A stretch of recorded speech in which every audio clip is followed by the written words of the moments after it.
Hello, boys and girls. You are now listening and watching, if you're on YouTube, to the Peter and Jake Talks Wrasslin Pod fucking cast. This is episode what? 55? 55, fuck yeah. We can't drive 55, y'all, but we damn sure gonna have a 55th episode. Are you a Van Hagar or a Van Halen guy? Oh man, am I a Van what? Do you like a Van Hagar? Do you like Am I Hagar or am I David Lee Roth? Am I Roth? I'm Roth all day, yeah, dude. Good. Like there's not even another I brought up Can't Drive 55 because I know it from a porn. But Cool. yeah, I'm making Roth. sure we're on the same page. I grew up my parents huge David Lee Roth fans. Nice. So what's going on, Jake?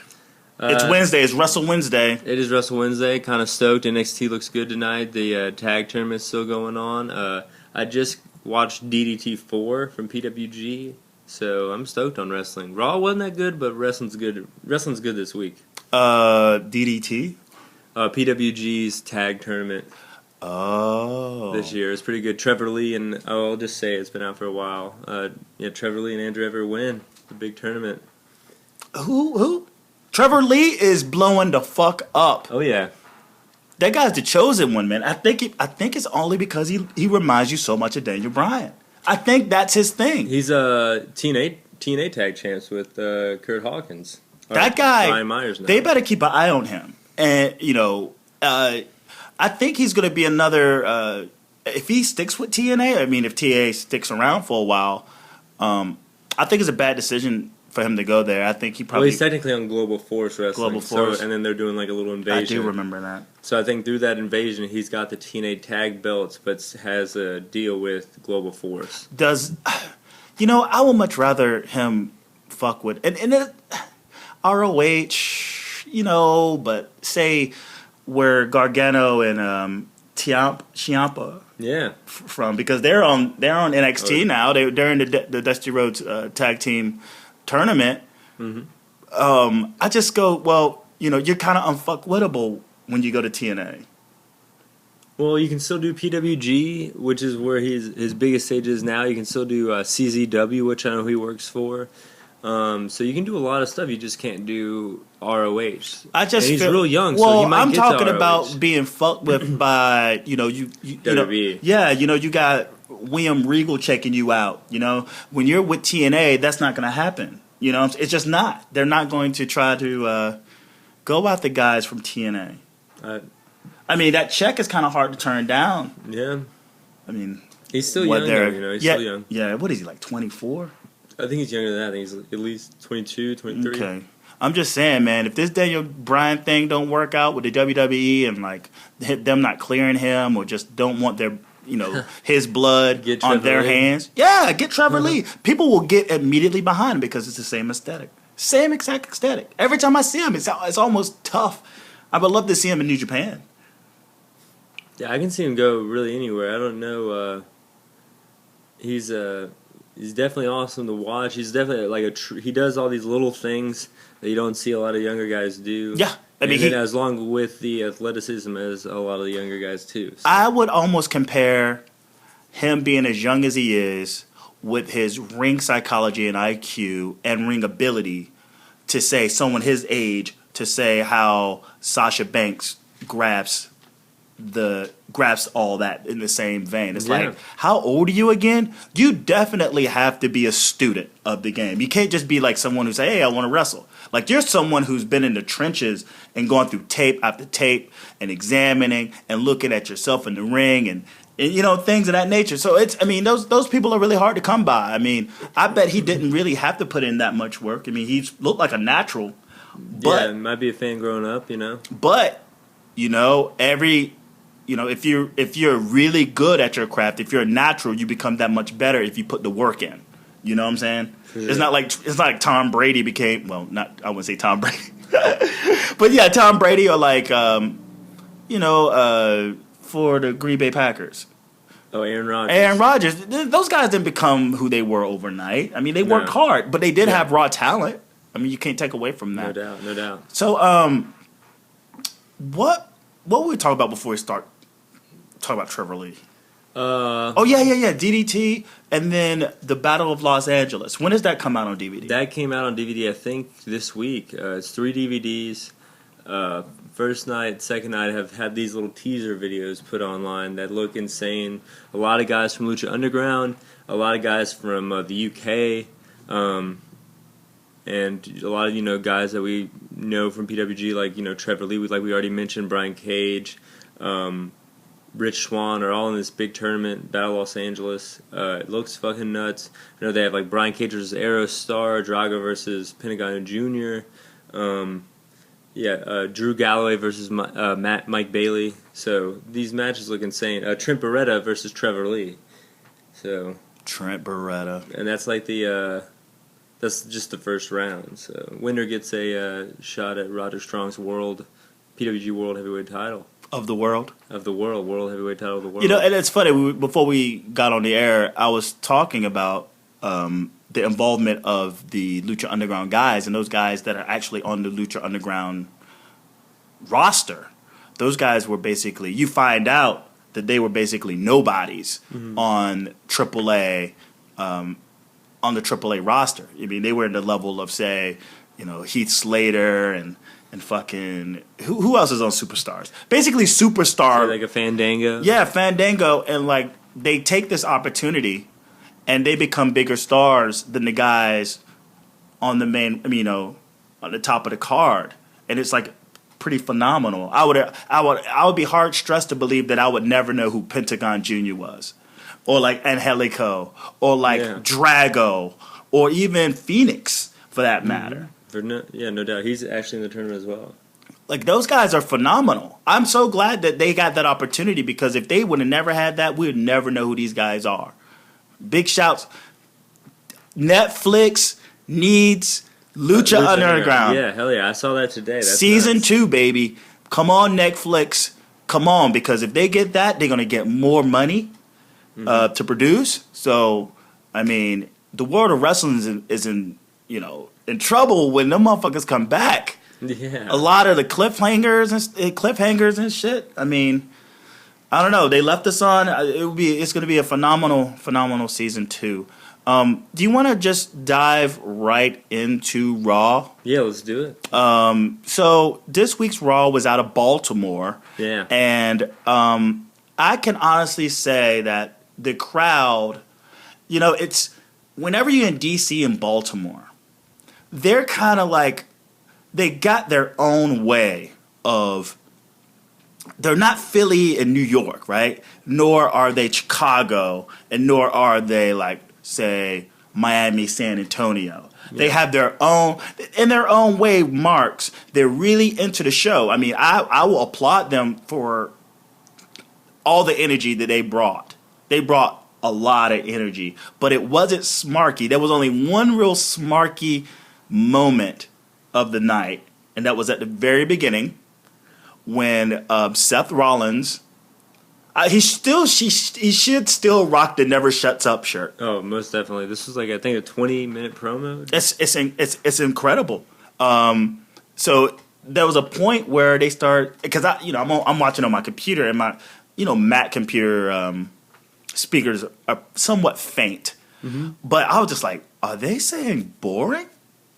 Oh, really? Yeah, they were boring chants, and I was listening to PW Torch, and that's, Wade Keller was like, oh, well, they were saying boring, and I was like, oh, fuck, no, James Caldwell and Bruce Mitchell, and he's like, dude, I was like, whoa, so they were yelling boring, and then he was like, we'd be here all night, and I was like, oh shit. But what is there to even talk about? I mean, well, Sting gets shown on this Titantron, reveals that he does still have the trophy. He didn't just like throw it away when he popped out and surprised them a few weeks ago. And then he just puts a Sting mask on it. And then Sheamus comes out. No, he doesn't put the Sting mask on it yet. Oh yeah, it comes. Yeah, he just kind of reveals that he has it. And then Sheamus comes out and kind of, you look stupid chants. And then there's this like John Cena fan in the front row where Sheamus looks at him. And then the dude just shook his head like, yeah, man, you do look stupid. Sorry, which was kind of funny. I didn't agree with Seth's Whenever they talk about Sting, that always kind of pisses me off because they always kind of the painted face freak, this, that, and the other. And then he gets into, he makes this comment about Baltimore not seeing greatness so often, and I go, well, I don't know if you're into football or not. There's not much going on in terms of NFL in Iowa, but there's this team in Baltimore. They've won the Super Bowl twice. They call the Baltimore Ravens. Yeah. So, it was almost similar to when the New Day came here and they started ragging on, like, we don't see champions. I'm like, hey, we got this team called the Tar Heels up the road that has in the top 3 most championships of all time. 5, right? Yeah, and Raleigh, at least, even though we're not like a hockey. Yeah, we got one, 2006. We're not a hockey state, but we at least do got one Stanley Cup. So more of a hockey state than Minnesota. We won the cup. So I feel like he missed his cue on that. The boring chants, and then he has these moments, right, where like he's a squirmy, slimy son of a bitch that won't shut up. But then he has these moments where he's like really cool, right? And when the moment where he goes, "Do you know how stupid you sound?" And he turns around and he backs up the audience by saying, do you know how stupid you look? Big pop. I'm like, he doesn't need that. Like, I hate that about Seth Rollins sometimes. And that, his character versus his ring ability. The day they turn that son of a bitch face is going to be a good day for wrestling. I swear to you. I don't want to root against the guy. Just from that merit on its own. Yeah, I see what you're saying. Even there's a part where he does. You remember when the Muppets were on? Yeah. And Sheamus had that moment with Beaker, and he's like called him family. Yeah. Because he had red hair. Ronald McDonald family. Like don't bring up family, and I'm like, don't turn this into a fucking comic now. Yeah, that was weird. I wouldn't. I mean, I like how they brought out Sheamus to tease the Money in the Bank briefcase. He threatens. Yeah, and then I kind of like how it's like they're kind of trying to play up this Sting mind games thing, but that was kind of like a jump the shark moment right there where he just kind of talked about Ronald McDonald. It wasn't needed, and then after the break, they come out of break with Stephanie in the back with him.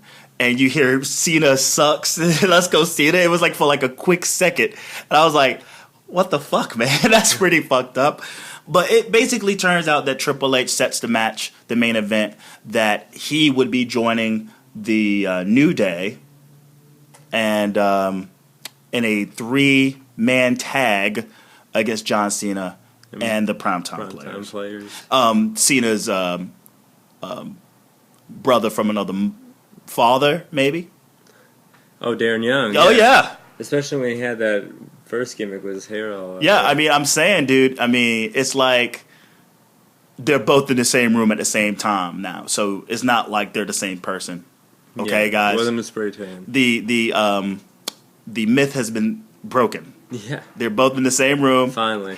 Peter Parker and Spider-Man are in the same room at the same time. They're two different people, folks. We kicked off with Paige versus Sasha Banks. It was kind of a good match, a little bit back and forth. Naomi distracts, and Sasha takes advantage of that. Sasha wins, kind of taking advantage of Paige for the second week in a row, where they yanked her out for the Sasha out for the Beat the Clock challenge last week, and then this week they kind of distract to get the better. Hopefully they push this feud to a number one contender shot. I think Sasha versus Paige is a money match every time on Raw. It needs to be the women's division, Sheamus and Randy Orton. So why are these girls fighting again?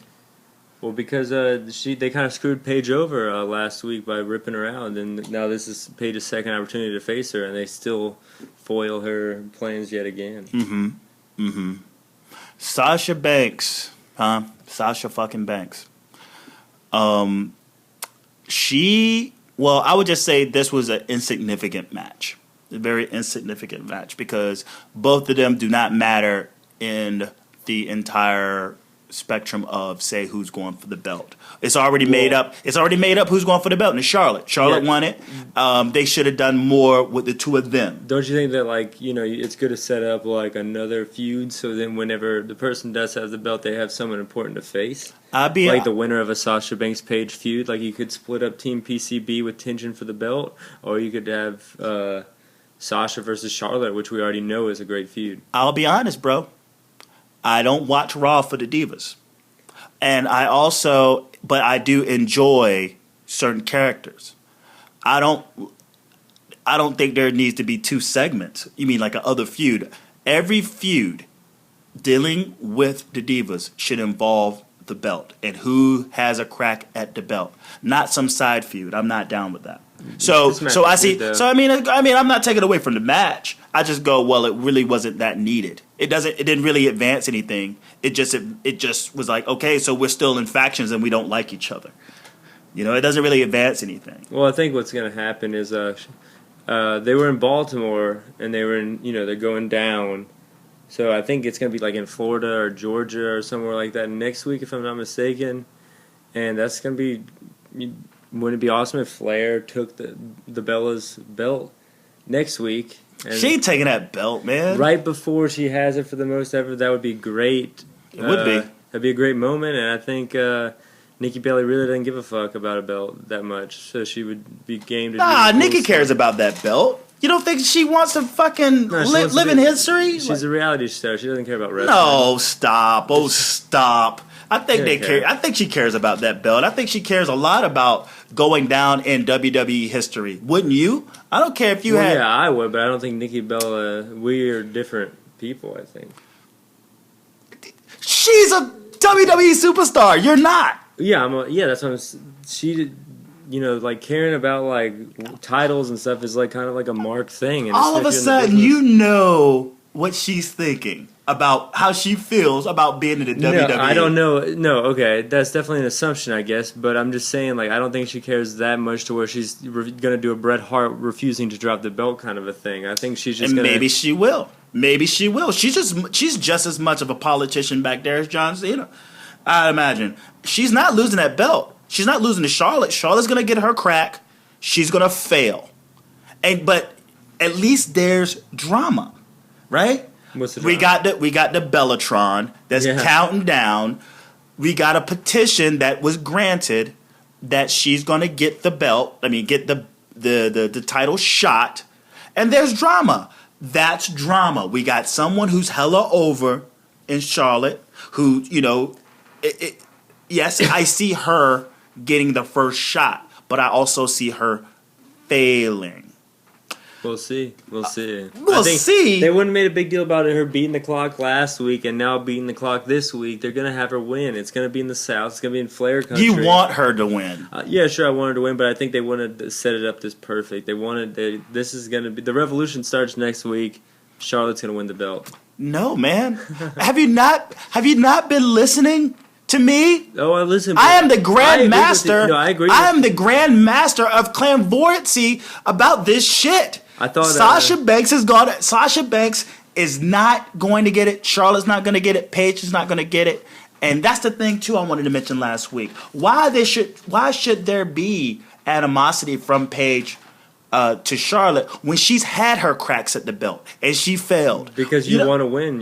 But she's had her cracks. I forgot to mention that last week. She's had her opportunities to win the belt. She had a lot of opportunities. Well, I think that would be like more than a Paige heel most than anybody that's on the roster right now. I think she had like some odd 4 straight title shots within like 6 weeks, and she lost every single one of them. Yeah, what makes her true. chances any different now? So if anything, I'm thinking I don't see dissension within PCB over that factor because what would happen is Sasha versus Paige would be a number 1 contender match on Raw or SmackDown, and then Paige would win, and then Charlotte has the belt, and Paige would have the number 1 contender, so that would cause the rift. Or maybe because I don't know if you watched this show, Sting got a number 1 contendership just by basically being a thorn. And I feel to be a little bit more, maybe almost too careful with the Divas. I'm sick of the number 1 contenderships. I think there should be somewhat of a situation where someone's just so fed up to where it's like, I can't beat you. I beat all these people. I didn't win a number 1 contendership match. I actually just beat people, and my stock is high enough to feel that I can actually go for the belt and be successful. Becky Lynch, I've told you this.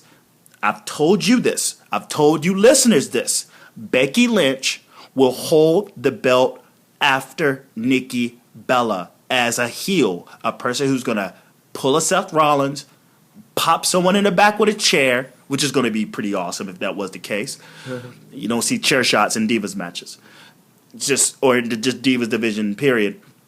She smacks somebody with a chair, and she fucking steals the belt, and then she's the top heel in the Divas division while Nikki Bella rides off into the fucking sunset. Maybe get like a Divas, she get a rematch clause, and she loses on Raw, and then she rides off into the sunset, and then start the feud respectively with all those who have been backstabbed and lied to and betrayed. That's where I see it going. Sasha at that point will be the top babyface going after that title. That's just the way I see it. It makes sense. It makes sense, man. It just makes sense. Everyone's rooting for. Let her chase the title. Let her chase the title from someone who fucking stabbed her in the back. Well, they'd have to get Sasha on board with Becky. No. I'm just saying in general because I feel like maybe at some point, the idea of them being in a situation where it looks like they have hey, we came up from the same ranks, we're all in this together. Mm-hmm. You know what I'm saying? And we're going to go out to Nikki. You know, they're going to throw together like some fatal four-way or some fucking, I don't know, triple threat. And then at some point where they look like they're working together and it looks like someone's going to be happy for the fact that Sasha Banks is going to win it all, Becky's like, no. I didn't get the NXT belt. Maybe. Y'all got the NXT belt. We talked too much about this, but we need to talk about like that second. Other than the fact that like the PCB came off looking like a bunch of jerks. They kind of did, yeah. They came out ruining a party, yeah. Heel heat, man. Where's the heel heat? No one can. This was like anti-heel heat show. Yeah, we jumped. But it was kind of. But what I did like about it was there was a little bit of fresh matches, and even though it was a bit of a squash match, the Ascension versus Dean Ambrose. Man, fuck this, man. That's a fresh match. At least it's not the Wyatt family over and over. It's pretty much a Doomsday Device spear. A shitty Doomsday. Dirty that is deeds. The worst Doomsday Device. They should be fucking. Man, where the fuck is Hawk? Did he tweet about this? That fucking Doomsday Device looked crappy. It would have to be an animal. Hawk is no longer with us. Okay, Hawk. Yeah, Laurinaitis. Yeah. Laurinaitis. Hey, Laurinaitis, man, go get your son and go bum rush the WWE right now and just tear that son bitch like Brock Lesnar style. Just tear that son bitch up. And it wasn't the finisher. And you know what a Doomsday Device is? We could pull off a better Doomsday Device than that crap. Yeah, watch out NYP. And I know, right? And now fuck that. No, you fucking you hoist that son bitch up, you lift him, you fucking toss him in the air as whoever's coming up the top ropes fucking folds his ass inside out. That son bitch, it looked like just a regular clothesline off the fucking top rope. Embarrassing. And they did it to test eyes. This is my heel fucking promo. They did it because of the whole play on the Ascension. Being Road Warriors type. Now, what pisses me off, because the Ascension, again, it sucks how they're booking these guys. I think in terms of whatever this thing what they're doing with the tag team, okay, we already went through that little gimmick about them doing that shit. They haven't brought it up since. It's over with. They're done. They're still big dudes. They still look pretty fucking fresh. They're young. They look intimidating, you know? They lost to the Dudley Boys on SmackDown after joining up with fucking Stardust for Cosmic Wasteland, right? Looks cool enough of a faction with Stardust. Got the Ascension. They got something now. Yeah, I actually saw that. That was pretty cool. And now they did the job to the Dudleys, and then they did the job to fucking Reigns and Ambrose like it was nothing. Like, we've heard nothing since from the fucking Cosmic Wasteland. Yeah. Was this something that never happened? It did happen on SmackDown. Got Hogan's. Fuck. Okay, I digress. But then we had Braun and Bray and Luke Harper on the Titantron. Pretty much just cut a promo telling no one to join Dean and Roman. Like they fear for the people who decide to align themselves with them, and they're pretty much going to take them out. Then we go to a Ryback promo where he was reading. Dude, I put that there. It looked so bad. Like, see, that's my note. It says, it looks bad. Right there. You see it? It came in finally. And then it looked bad. Then they show Kevin Owens getting his Carlito Coulon eating an apple. Oh, I thought he was going to spit that apple in his face. Yeah, and then he said, don't bite off more than you can chew, thinking he was going to come out and interfere in his match or something, but he didn't do that. And this comes from last Thursday SmackDown, where when he came out there basically addressing the fat shamers about what I'll say to you when I do this and when I do that, and what I say to them is feed me more. So it basically planted the seed that he was interested in having a feud with Ryback for the IC championship. Did he win a number one contendership? No, he didn't. You know what? He just says, hey, I feel like I'll hold enough weight, no pun intended, to get me a fucking title shot. He's actually been on a losing streak. You all right? See, that's what I'm saying. Hey, Divas Revolution, how about that? Check that out. It wasn't a damn title number one contendership match or some bullshit. But I wanted him to spit that apple. There was a lot of ribs, though. Oh, eating healthy now. Look at him, eating healthy, eating an apple. Yeah, I mean, doing the bullfit from NXT and everything. Then we had Ryback versus Rollins, which, I mean, pretty good match here. Are we going to bring up the TMZ style Dolph Summer thing? They do it twice. They show it twice. It was just a recap of what happened last week. But in a TMZ style, which I thought was done really well. It was done so well that they had to show it off again. They're like, dude, we're totally proud of this shit. Check out our TMZ styled fucking segment or package or whatever the fuck you want to call it. And then, before Ryback gets out there, they do then show that Sting puts the mask on. Nope. No, that didn't happen? That was after the match. Oh, okay. Well. So, Ryback shows up, and he walks up to I think it's a Make-A-Wish kid, and he lets him hold the belt. Oh, yeah, that was cool. He lets him hold the belt. That kid looked stoked. He was so stoked. He was like, his eyes were big, and he held it, and the guy was like, and he held that fuck with his life. I swear to God, if someone would have came over, just jacked it, that kid would have whooped his ass. He would have turned, like I said in the recap, he would have turned Super Saiyan on that motherfucker, man. He would have fucked him up. The way that he held that belt, this actually was a great match because, we forgot to even mention why he's fighting because, at the beginning, when he said that he was going to be in that six man, he's also going to fight Ryback to sort of grizzle himself up for a 2-night match. Did you already say that? I did not. Yeah, he's grizzling himself for a 2-match night at Night of Champions. So we're gonna give you 2 matches tonight. One 3-man tag, and the other against Ryback, another champion. Now, champion versus champion, my ass. Yeah, I mean, it's definitely IC title versus world title, which meant something, at WrestleMania 6. Yeah, right. But I do feel like nowadays, like, the U.S. belt, they've done a lot more with the past year, 2 years than the IC title. So I feel like that's the lowest title you can have there. But I would say, nonetheless, a good match. Ryback's a kind of a perfect character for Seth Rollins, like the snarky heel versus just this, like, kind of dumb good guy. But at the same time, man, Seth Rollins worked some real ring psychology right from the jump, rolling out the ring.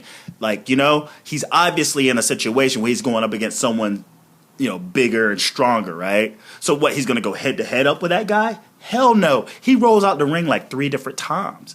Building heel heat. Mm-hmm. Good stuff. Good fucking stuff. Right. I actually wrote, because this match to me was quite impressive. Like, what was it? Ryback gets most of offense. There was a momentum shift after reversing, getting caught outside into rushing back into what the fuck? Oh yeah. He jumps out the ring. He catches him. He turns the momentum around by sending Ryback into turn post, right? And then he serves him sends him to the steps where like 3 days ago it was a DQ or something. 3 weeks ago it was a DQ. Sending someone to the steps, but Ryback misses. He goes for the big splash again. This almost looked like a fucking Cena U.S. Challenge type of match. Yeah, I can see that. Seth hits him with like 3 consecutive suicide dives to try to get the count out. That was pretty fucking dope. The fourth one he tried to hit, he gets hit with a 6 spine buster. 6 spine buster. Place goes nuts. He kicks Ryback in the head to where it looks like, because he gets meat hooked, but he escapes the shell shock. What do they call it? The Isagiri? Yeah. Right? And then as soon as he does this, it looks like he's about to get the win. That's when Sting shows up. He's like, "Hey, where you at, dude? You end up fighting matches. I'm still waiting for you to show up to come get your statue." And then we get the distraction roll up, and Ryback gets himself another victory, another non-pin. I think, I don't see. Well, I mean, it's the world champion though, and we already talked about how little they did with the IC title. So I feel like this is elevating the IC belt, just like he's elevating the US title by having it. Maybe it was a distraction. I mean, elevating it slightly. I'm not saying like there's going to be a pay-per-view match with its build as IC versus World or anything like that, but I do think this helped the IC title out. I don't think so. I think if he would have fucking crushed him on his own, I think yes. But okay, we go from one sketchy pin from SummerSlam where he steals a victory after Miz gets knocked out. Now he gets a distraction roll up. And I get it. I completely get it. You want to keep Seth Rollins strong. You don't need him fucking getting laid out and put down for the 1-2-3 pin. It would not leave a lot to the imagination going into Night of Champions. No. We get it. But I would much rather that be a screwy win. I would much rather it be a screwy win for Seth Rollins somehow, because he's still going up against someone who's bigger and stronger, versus a distraction roll-up by Ryback. That doesn't really help anything, honestly. Well, I think it shows that like Sting got the upper hand without having Sting and Rollins touch.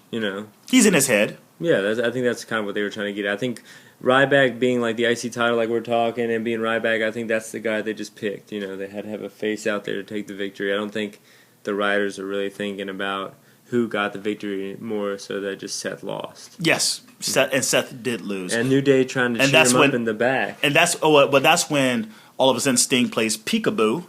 Yeah. He plays peekaboo because he's like, that's the thing about Sting. I mean, this was fun. This was great. This was fun, but it was a little too cartoony. Cartoony, cheesy. And the Baltimore crowd, Sting was super over. Ate it up. But he never came out. Yeah, so that's kind of like a waste. I feel like if you were going to put him in front of that hot crowd where they know him, where he's won titles, that was a WCW I think it was still effective, though. I think he was still effective. We'll get to it to talk about the end. But I think what he served was fun, little too cartoony, but it was fun nevertheless because it looked like he was genuinely having a good time. I haven't seen Sting in a feud or in a role. I don't watch TNA, so I missed all those things. But I heard that was crap. But it looks like he's genuinely having fun. So he's playing peekaboo, and then he whips out the mask, and then that's when he puts it on the statue. And Rollins freaks out. Sells it like $1 million. That's hilarious. It's almost like when Rusev's flag didn't come completely down, and he freaks out. He's just like, "Oh, what the fuck? Ah, fuck that shit." He played it like someone else had did it, but it looked like it really bothered Seth Rollins. What was about? Was that? But second distraction roll up. Oh yeah. Of the evening. Mm-hmm. What was something? Third. Well, if you count Naomi, that was the third distraction roll up out of 4 matches. Later on?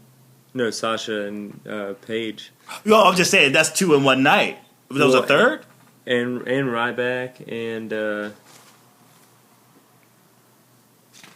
don't remember anything other than. Hold on, wait, what did we mention one other one? No. Oh, well, maybe I'm crazy, guys. Yeah, Sorry about that. I watched crazy. this early this morning. Sorry, folks. It's all good. But then we had the New Day trying to cheer up Seth Rollins. Of course, they were going to be teammates in the main event tonight. And that was great. Yeah, this is a wild segment here. Then Edge shows up, and then you kind of see Edge and Rollins, which I guess is a dream match no one had dreamt before. I don't know if anyone ever mentioned that. But maybe Once they stood back and forth, it was like, oh shit. But you know what the whole beef was. I mean, he mentions it. What was it? Now, if you could go back to post Survivor Series of last year when the Authority was put out by Cena. He attacked him. I do remember that. There was like some backstage beef. Yeah, their attempt to get him back, they basically put him down on his neck. They jacked Christian. They put Edge's neck on the chopping block. He said, "I'm going to kill you." He goes, "Well, I'm just going to kill you anyway." But that's what he brings up. He's like, "Hey, I do remember you almost going after my neck. How about you do it now, right?" Yeah. And then Seth's like, "I ain't fucking with you. I'm going to go look for my statue." Yeah, dips, and then there's the New Day with Xavier Woods with the trombone, and then they whip out the kazoos and everything. What does he play? He goes, I've been waiting, because the look on his face is of awe, right? And I think he plays this Final Fantasy, of what I saw on Twitter, and he already has this like YouTube blog called Up, Up, Down, Down, where he does video games and stuff. Mm-hmm. So I guess that was just like a little homage to video games. It was like, I guess when you do something good in a Final Fantasy game, I guess that's the tune that gets played. Oh, because he does it. He's like, I've been waiting forever to play this, and then he just does it. Yeah, I think that's what it was. Okay, but that was great though. Like the New Day interaction with Seth Rollins. I'm just saying, before that was gold. Yeah, that was sure. that was some of the best stuff I've seen in a while. Because what did it remind me? It reminded me when they were fucking with Kane. You remember when Kane was all disgruntled, and then the New Day had just won the championships, and they were just in Kane's face, and he just like, I can't. And Seth Rollins is like, I can't do this. This sucks. And they're just going on and on. It's great stuff. Sorry to cut you off. No, it's cool. Yeah, Edge and Christian and New Day square off. The kazoo, yeah. Yeah, then the Dudley Boys pop in. They're cool with Edge and Christian, I guess, from like old rivalry respect and everything, but they're still pissed at the New Day. And this was just a wild way of getting everybody in. Get the tables. Yeah. Get the tables. A lot of old school. I guess the legacy that Edge and Christian left behind, along with the Dudleys, when dealing with those TLC matches. Did you watch the podcast, the Stone Cold podcast with Edge and Christian? I will talk about that later. Okay, sounds good. Because it's not even worth doing a review. It wasn't that good. It stunk. Well, they said they haven't ran into each other in years. They said like right off the bat. So I guess it was kind of like it'd be different. They knew if they even had a previous conversation even earlier that night. Dude, you get more out of a Russell Wilson interview than you get out of this Edge and Christian interview. It was bad. It was just a little too tongue in cheek. It was nothing. They didn't go after him. He didn't go after. He went after them one time, and then after that, it was like, okay, I like these guys, and then it was done. But we'll talk more about that later. But on Twitter, all you saw was like, dude, you have Edge and Christian and the Dudley Boys in a segment today. What is this? 1994. Oh, you heard a lot of. Is this? What the hell, like, weird dimension are we in? I mean, that was kind of the point, though. It's like a little nostalgic thing. The Dudley Boys are already back. Edge and Christian just happened to be there for the podcast. That's what it was kind of supposed to be. I don't know. People are weird. Yeah, it's still funny. I mean, I don't. They're not lying. It's like, dude, this isn't 19. This is 2003, is it? Yeah, for sure. Yeah, jumped into a fucking time machine. Summer Rae apologizes to Rusev. And just to sum this shit up, Dolph is a jerk.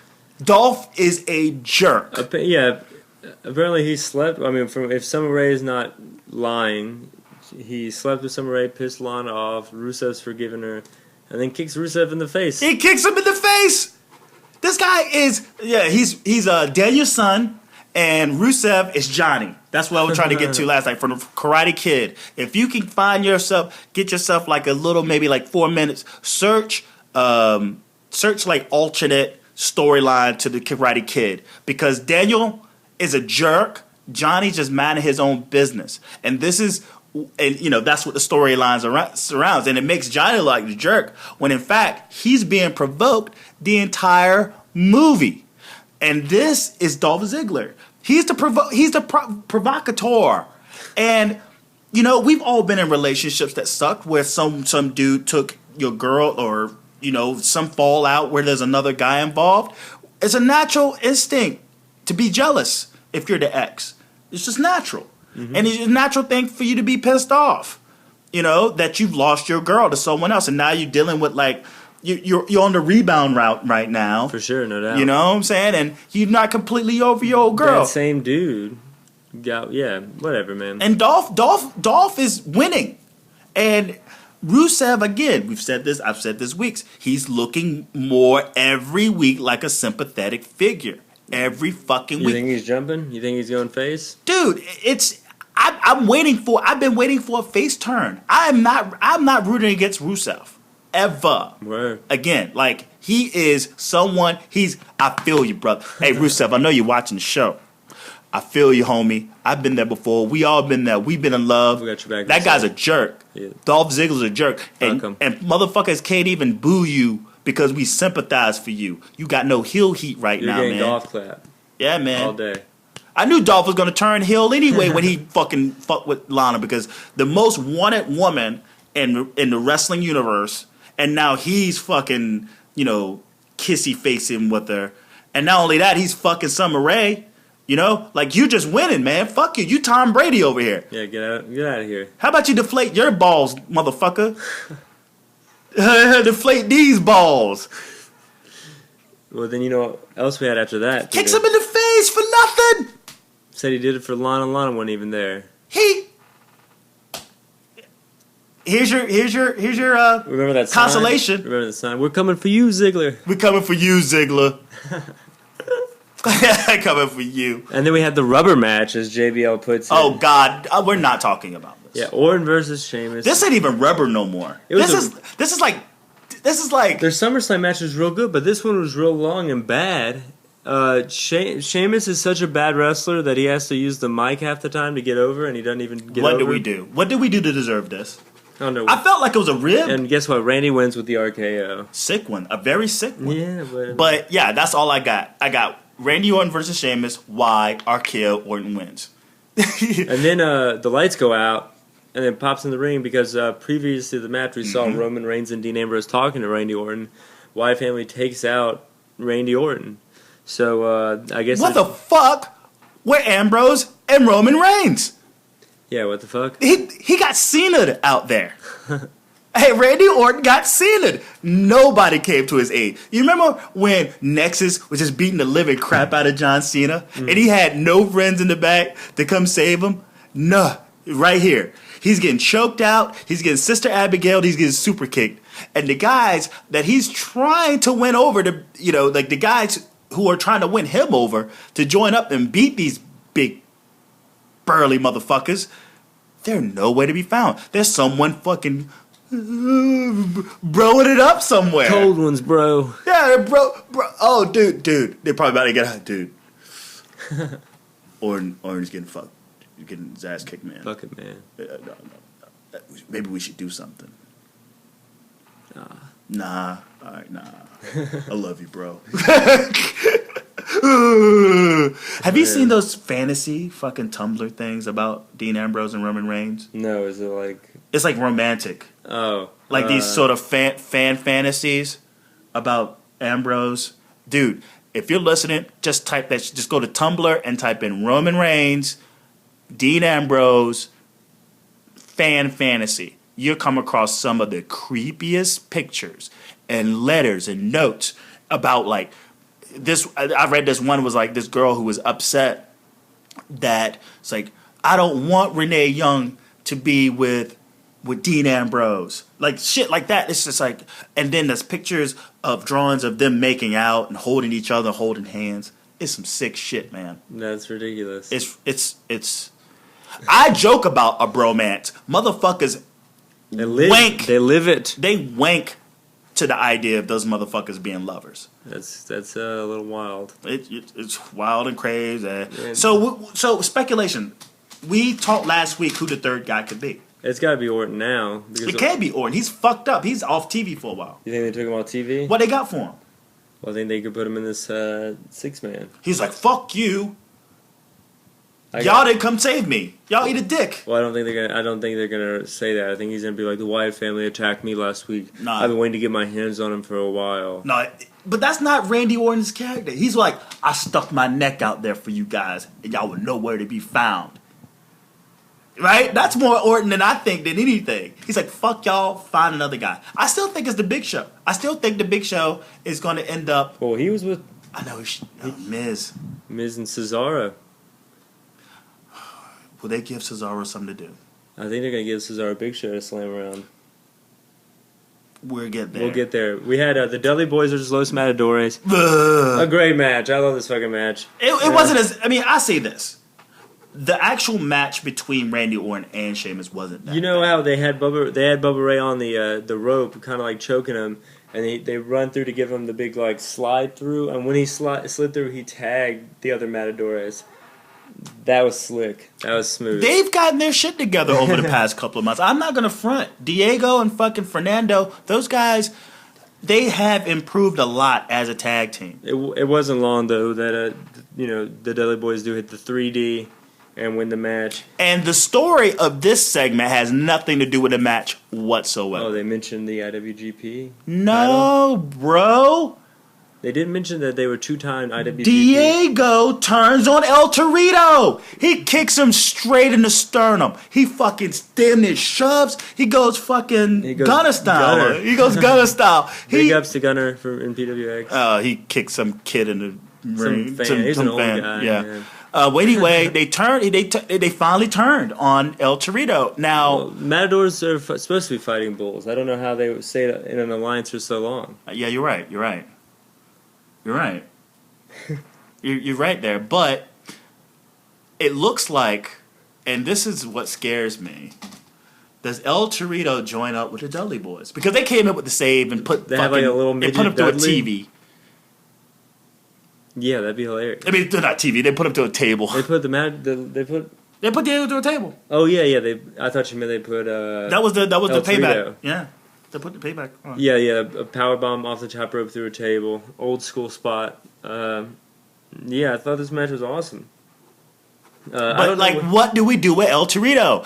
And right now, Los Matadores is no more. See ya. They're unless they're gonna try to do some drama on like. Superstars. You could do superstars. You could have Matadores and Torito and Mark Henry, and that's your match, something like that. Why not, man? That's awesome. That's because you know what? Strong man. That's because midgets, you know what? I feel like Primo is good. Primo is really good. The only thing that sucks for him is just the way he looks. The baby face. He has an actual baby face. So he doesn't really come off as looking threatening, right? So let's just say Primo becomes a pretty boy at some point. You know? Like he becomes a baby face, you know, or the heel baby face. I mean, baby face. Fuck it. He's a pretty boy. He gets his ass handed to him or something like that. But just like they need to just get rid of They just get rid of Los Matadores. It's done. They turned on the bull. There's no more. There's nowhere else to go. I want to see what happens to the bull. I want to see the bull beat him. The bull needs to get a bigger man, like a Mark Henry, and needs to go after these chumps who are attacking midgets. You got a point. I'm gonna watch Superstars. I was thinking actually about doing a podcast on Superstars. And I said it on air. So I think the only person that will listen to that podcast would be you actually doing it. I don't know, man. I think no one's doing it. No one's doing it because no one's watching that show. I'm going for it, man. There's got to be some people out there. He's going rogue. I say, dude, don't do it, bro. Don't do it. Don't waste your time. I want to see other wrestlers other than the guys I see on Raw and NXT, you know? So, all right. Superstars is where they're at. God almighty. You believe this. Cesaro versus The Miz. This was a great match. Cesaro catching Miz all over the ring. Cesaro being awesome. I really like JBL kind of stole the show on this one for me. How Cesaro put his hat on and did the running uppercut. The hat flew off and hit a fan. And JBL said, "My hat really hit the mark there." Oh, I missed that. Yeah, that was fucking hilarious. Oh, I gotta go back. Yeah, that was really hit the mark there. And then they chant JBL, and Cesaro was like, "No, that was me, motherfuckers." And then they're like, "Cesaro." They change up right away. Cesaro just like punked an entire section of the audience. What I loved about this match, because I'm a fan. I'm a Miz fan. Yeah, for sure. I'm a Mizaholic. And you get two guys in the ring who are really good at what they do best. Cesaro is a really good in-ring performer, and he knows how to rile up the crowd and get like heat on himself as a babyface. The Miz, also an in-ring performer, but he knows how to get that heel heat like no other person. And it's like you're looking at the two dynamics, and it's like, wow, this is actually fun. This is fun to watch. Mm-hmm. And you know, Miz can sell really well. You know, like you want to praise Dolph Ziggler for selling. I think Miz, it could be a little cartoony, but not as cartoony and as Dolph Ziggler. But the kid can sell. So I really enjoyed this match, like hands down. But Big Show comes out. And forces the count out, basically. Yeah. Chases Miz out of the arena. Cesaro gets the win, but as a consolation. Big Show just knocks out Cesaro for no reason, or I guess out of frustration out of not getting the Miz or something. Couldn't Cesaro just get the fuck out of there? Well, think about it, so Big Show comes out, chases off the Miz, so you think he'd be face, and then while leaving, like Big Show always does, heel turn, punches Cesaro, who's also a face. It's hard to tell. We don't know what he's doing.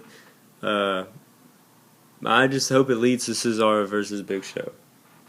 No, I don't want Cesaro versus Big Show. I want to see Big Show get slammed around. No. I want to see some sentons by the Big Show. I don't want to see Miz versus the Big Show, even though they are fun. They are fun to watch. And plus, they used to be a tag team. The Miz Show. Oh, yeah, I remember. Show Miz. That's what it was called. They do have a past. They do work really well together.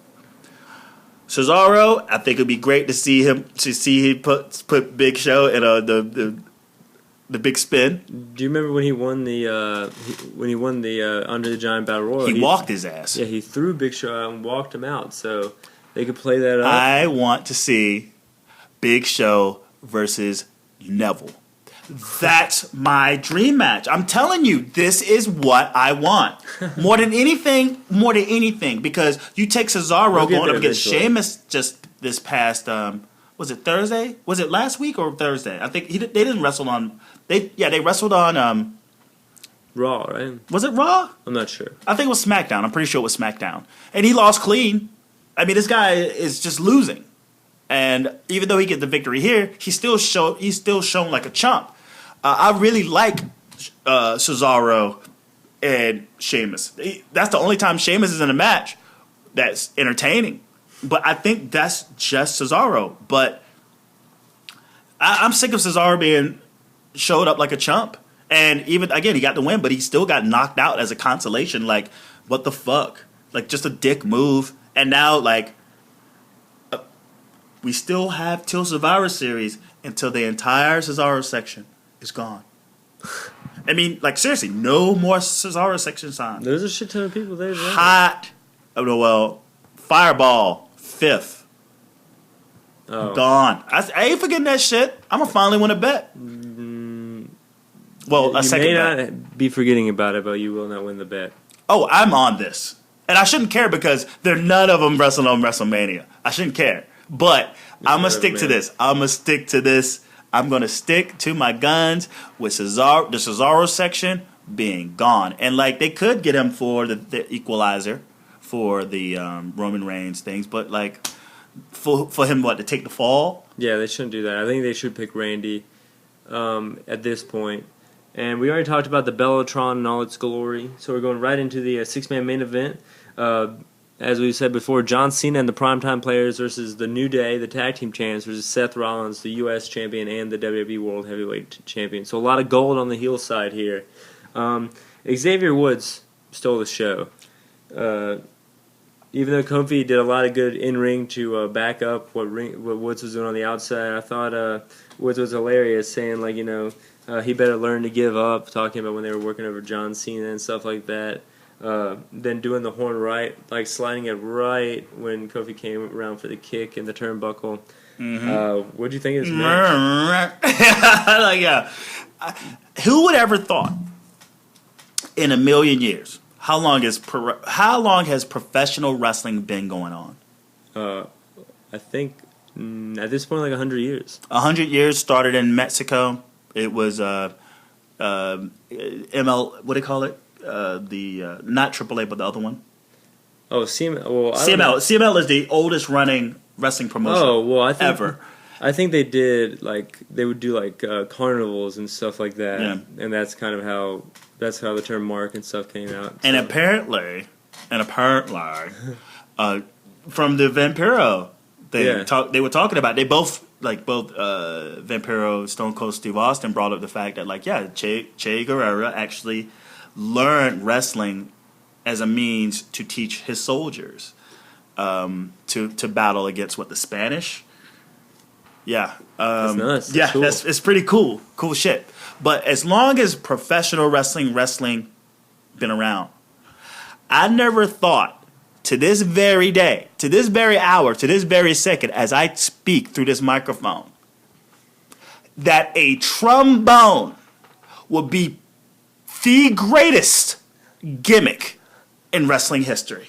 Oh, no doubt, no doubt. The greatest gimmick. I can't think of one gimmick. You could talk about the kazoos, which was pretty cool to see that go back and forth. It was nothing on the trombone. It's like the new Jim Cornette with his tennis racket. You could talk about a guitar. But the tennis racket doesn't make that much Honky Tonk Man with the guitar, man. That was pretty fucking sick. Jeff Jarrett with the guitar, yeah. Man, what? Who? Maybe we can see like a big Don't you dare mention his name around me ever again. Maybe you could do something where you hit like the trombone and he hits like a long note and just like bops the guy right in the head. Megaphone. Something. Yeah, Megaphone Jimmy Hart. He's the new Jimmy Hart. He's the new.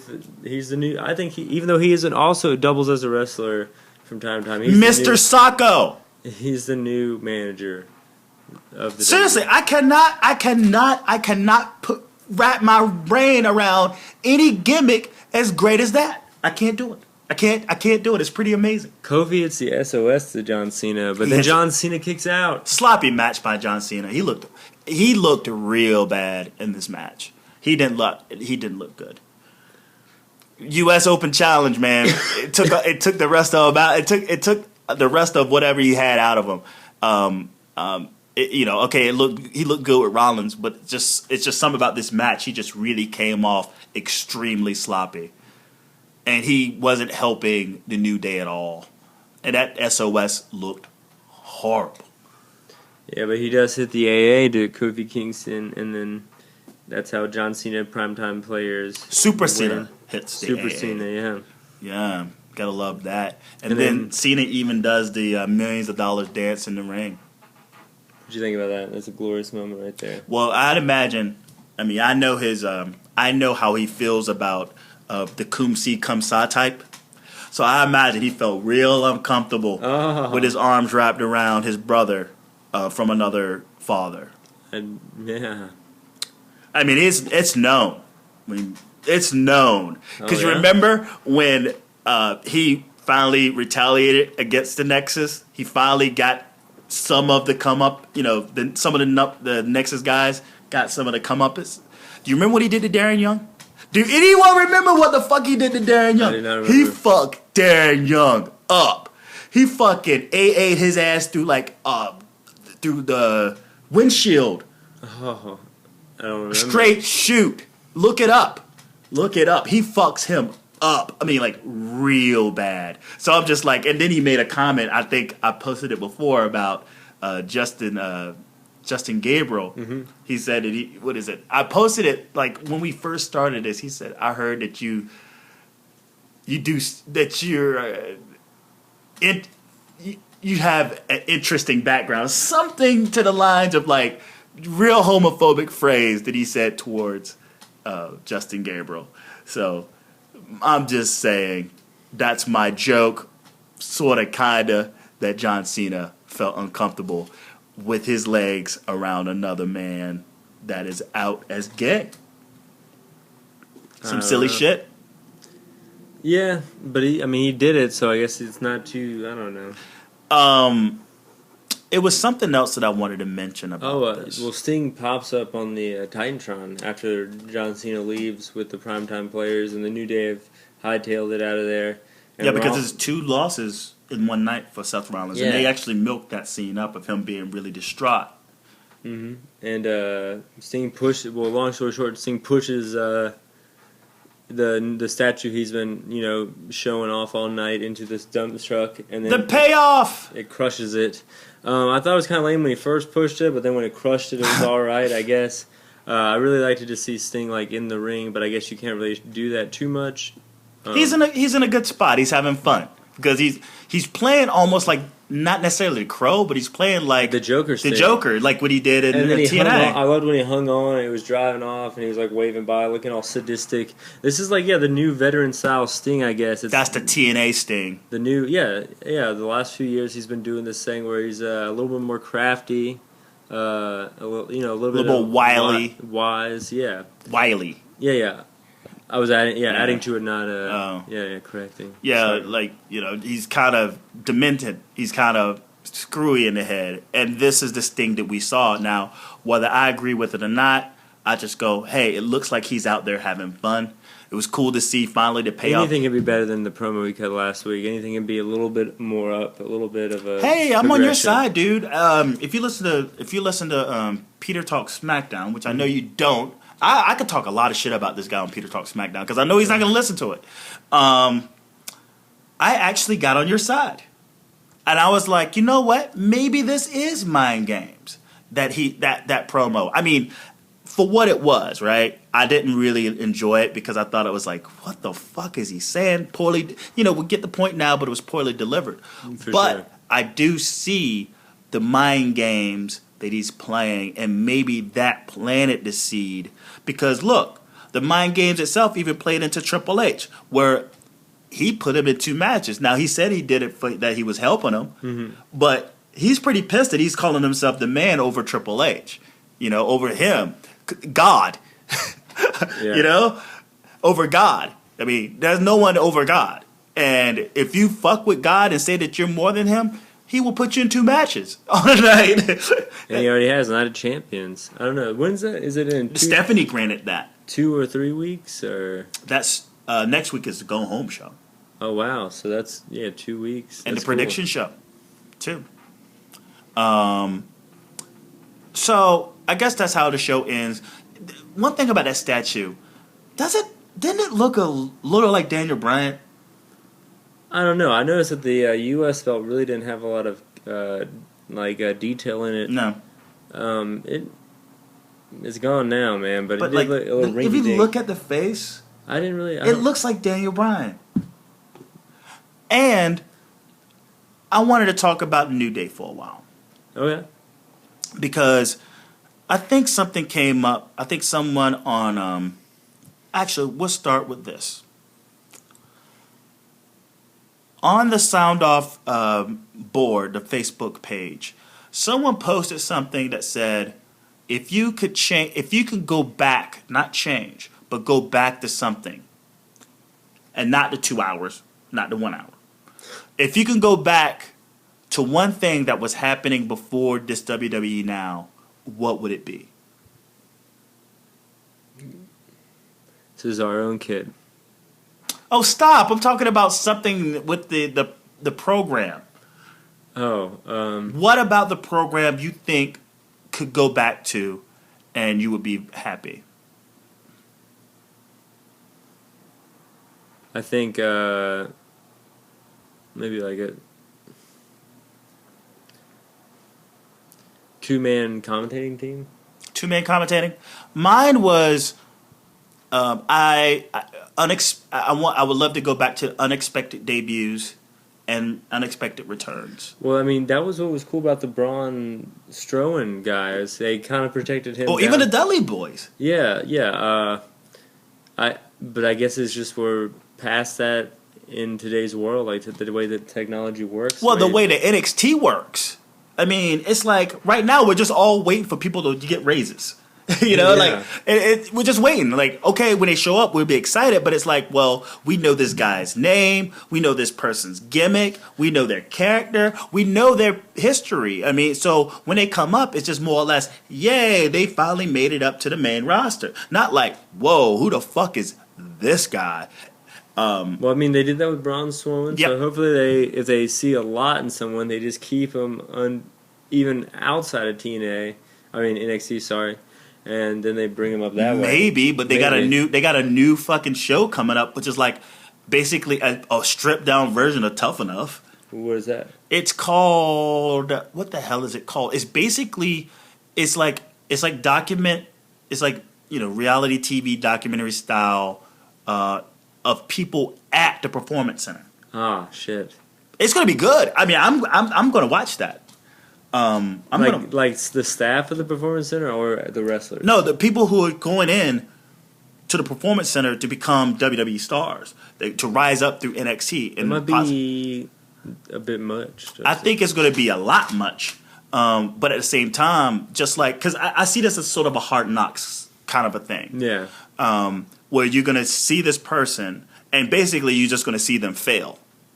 I don't see anybody coming up out of this. It's just like, well, you're gonna get you're not gonna make the roster, but let's do this for you so you can actually, we like you. We can actually make you into somewhat of some kind of personality. Yeah, we can make you into a personality, and that's what it is. You're gonna see, pain, heartache, all these things, and basically getting cut or told not to return to the Performance Center. I think that's going to be cool. But I'm just saying, but maybe some people will rise up, and I'm just saying it's going even deeper than that in terms of how you follow someone's career. But within that thing, someone mentioned something about. Oh, dude, I apologize. You know what? I do apologize because that was completely off subject. It was the picture I took of Edge and Christian at the Stone Cold podcast, and with the Twitter question behind them that says, "How do you feel about the tag team division now?" Like, blah blah blah, and like Edge is like, that's that pause before they answer, and like Edge is like this, like, and then Christian is just looking at Edge like, "Dude, you're gonna answer this first, you know?" And I was like, this speaks volumes. And someone mentioned to me about like, well, how do you feel about the tag team division? I'm like, well, tag team division isn't great. It still isn't great. And the idea of the New Day not being New Day for not so long, even though they got the things clicking. Yeah. I don't see them being together so much longer. I will give them as much as I would love them to last. Why don't you think so? Because we watched the show. We know how this always turns out. I think we got a few more months. I think they're this over. They were in the main event, so they obviously see something in them. How long did the Wyatt family last until they busted that up? Well, they might have learned from their mistakes, maybe. But even at that was at least a little while longer than the New Day's been together. There's going to be dissension soon. As much as I would love the New Day stick around and actually aid Kofi Kingston, into a dark horse sort of championship match, maybe repeating what they tried to do at Money in the Bank, but I just don't see it happening.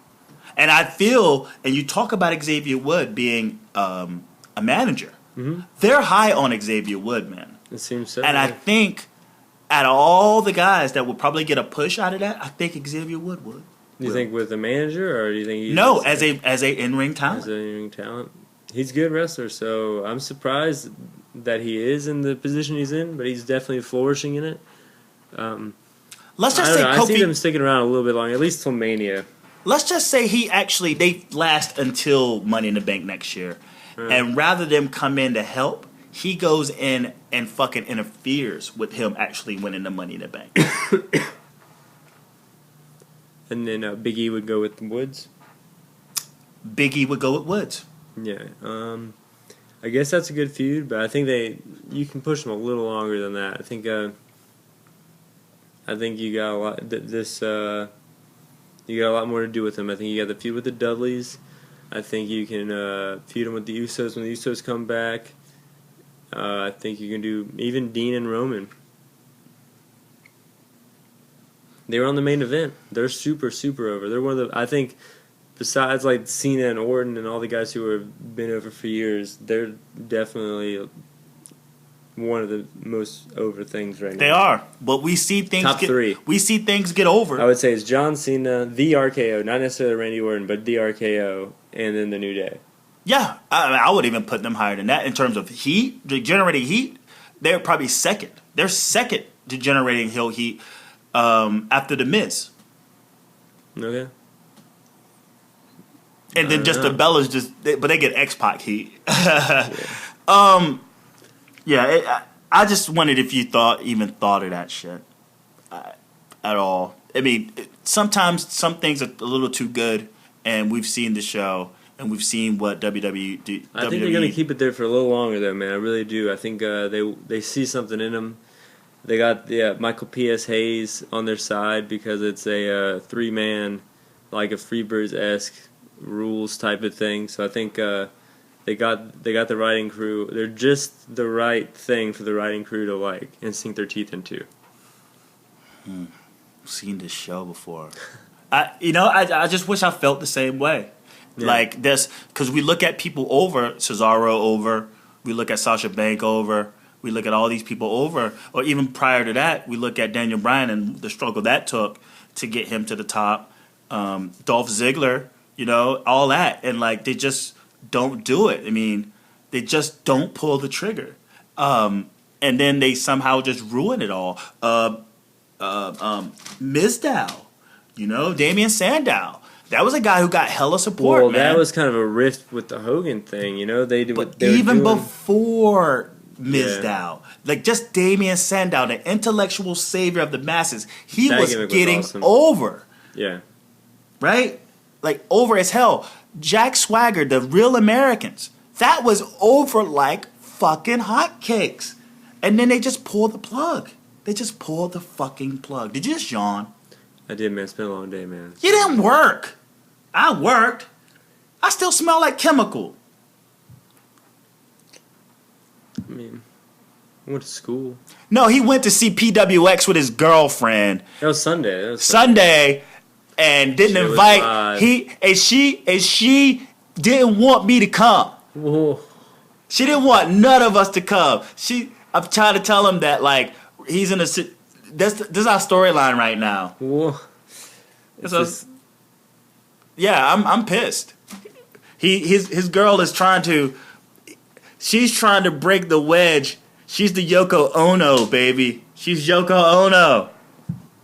Come on, man. Yep, I'm not coming on. I refuse. So if we talk about Raw, and I feel like this is the final grade. Like I think y'all did a grade 2 on the Fast in the World podcast. What grade do you give this show? Well, we don't do a grade, but I would give this show a. Then what do y'all give it then? We just review it. So. Oh, yeah, I could swear y'all did like a grade or not like officially. Maybe like in conversation we might throw out grades, but it's not like I don't do a grade. But I would do. I give it like a 6. 6? Oh, well, alphabet. I'd give it like a C. I give it a C+ too. I think it was some good parts. Sting was in it, which is cool, and then they had a good segment, and then they had some good matches. Yeah, good parts. It balanced out to where the good parts, say the segment backstage with the New Day, Dudley's, and Edge and Christian.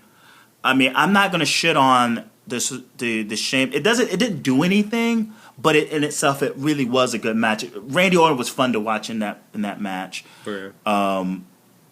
Sting,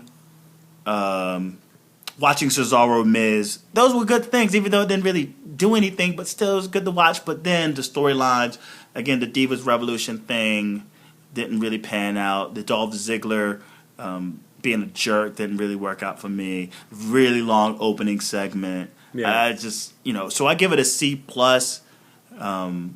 straight down the middle, C+. I hope the Go Home show isn't as overwhelming as the SummerSlam. They had a lot of Go Home show. Things to wrap up, a lot of matches to make. I think it's going to be kind of wild. Well, we got 2 matches for next week at least. Yeah, we got the Charlotte versus Nikki Bella, and what else? Charlotte versus Nikki Bella, and the Dudley. The New Day versus Primetime Players. Oh wow! Because the Dudley Boys are sitting on the number 1 contendership because they've beaten all of them, and whoever wins this match next week between the New Day and the Primetime Players, which is in fact a title. Was it the rematch? Oh, titles on the line. Rematch clause. They invoked their rematch clause. Why they wrote that out of Night of Champions is stupid. They're high on the Dudley Boys to do something. I don't see, in my prediction, I don't see Dudley Boys winning that belt. It would be a bad thing if they won that belt. Bad. I think if I would want to see it on the New Day, but if the Dudley Boys did win, I think the Dudley Boys have enough nostalgia heat that they could wrestle. Like they could take it on to tag teams that are not necessarily in old dudes. The title picture, like Time Machine, Dean and Roman. They could wrestle the Wyatts, and that could elevate the belt. They could be the ones that elevate the belt. Yeah, bring the belt. The Wyatts beat them. Wait a minute, who the hell has the belts now? The New Day. Ain't it awesome? Ain't it badass that they got their belts? It's awesome, but I think like Dean and Roman winning, and then the New Day feuding with Dean and Roman. Dudley Boys with that belt would be doing no one any favors as much as say the New Age Outlaws when they had the belt. But they didn't come back for nothing, man. That's the thing is I'm not disagreeing with you with what you're saying, but I do think that they will win. I don't want them to, but I do think they will. Go ahead. Sorry. Yeah, just because I don't think they came back for nothing. I think that they definitely came back with it implied. So soon, though? It's not doing anybody any favors. I know. I don't agree with it. I don't want them to do it. That's just what, like you said, I watched the show. I just think that that's what they're going to do. If anything, I feel like the Primetime Players will probably win next week. Oh. That's my biggest prediction, Like, I feel like, which is, my brain will explode. I think when the 1, 2, 3 come down on fucking Kofi Kingston and, the Primetime Players stand up, they're going to be in a house full of either blood coming their way because of all the heads exploding in the place, or a bunch of fucking water bottles and popcorn. I mean, it's going to be like NWO all over again when he fucking dropped that big leg on Macho Man Randy Savage. Oh, yeah. Like, the crowd is going to be real mad. You fans can stick it, brother. You fans can all this junk, brother. Represents you fans out there. Wow. Why are we talking about Hogan? Fuck, man. Why are we talking about who? I know. What? What's going on? Oh. So, is that it? Is that all we need to talk about? Yeah, I mean, I'm definitely trying to get my hands on these Battle of Los Angeles DVDs or something else, a way to watch it. And we're still going to do the review? Yeah. That's if you watch it with your girlfriend, and I think that probably won't be the case. I think she's a little burned out for wrestling. I think she didn't know what to make of Gunner kicking that fan in the chest. Are you sure? Because if we can't watch it together, and review it together because, she would much rather watch it with you and review it with you. I mean, I'm just saying. I mean, I think it would be a major problem. It'd be a problem. I don't know if that'll be the case, guys. All right. Let's keep an eye on his girlfriend. Next week, I'm going to come up with another thing she denied me to hang out with in terms of wrestling. Ooh. She's actually going to turn off my internet so I can't watch Raw.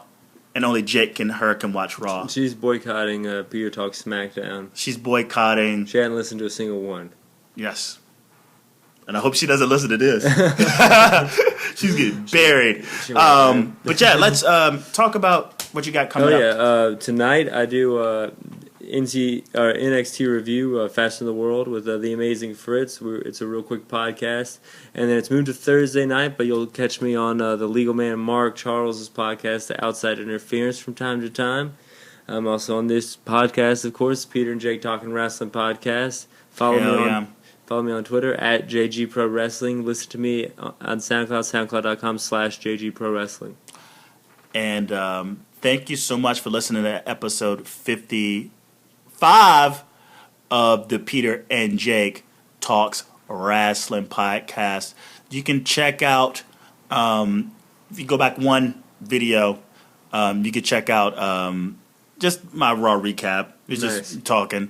And then as for, I thought about doing an Edge and Christian Stone Cold podcast. It's not worth it. It's bad. Yeah, but it's not worth talking about. I don't think it was as bad as much as say what I'm gonna do, just repeat what they just said. Yeah, like not noteworthy, you know. Yeah, like there was that one moment where he was like, "How do you feel about the tag teams?" And they just started putting over the tag teams, and I just go like, if you asked Nas or Diamond D or Method Man how they feel about new rappers, they will shit completely all over them.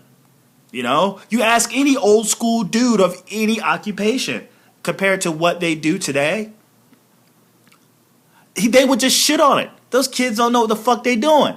And that's what I was waiting for Edge and Christian to do. And Stone Cold, he expressed how he felt about it. He's like, I thought it was garbage. I thought it was crap at one point.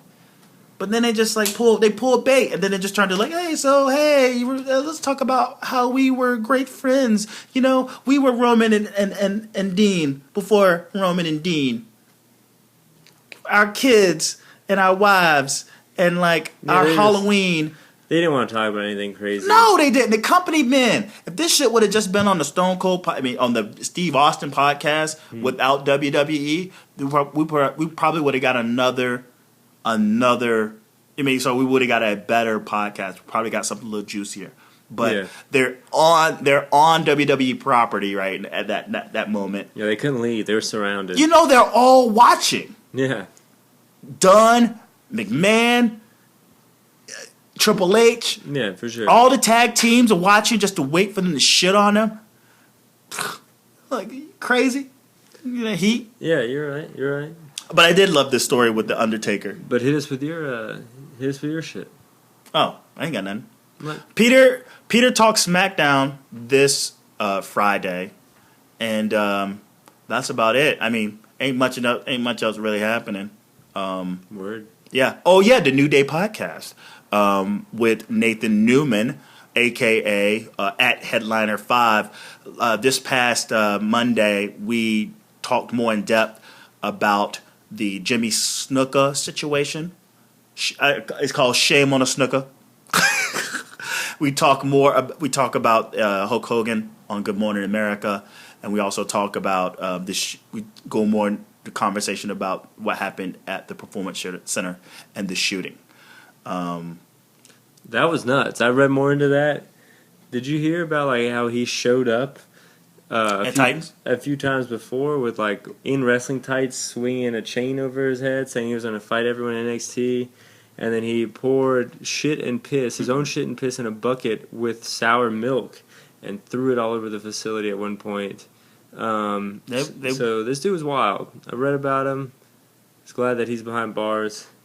Well, but for so long. Yeah, he can throw shit and piss and sour milk all over his jail cell if he wants to. Yeah, but he's going to get out at some point. This is a civil case. This is a criminal case. Oh, wow, shit. Well, I don't...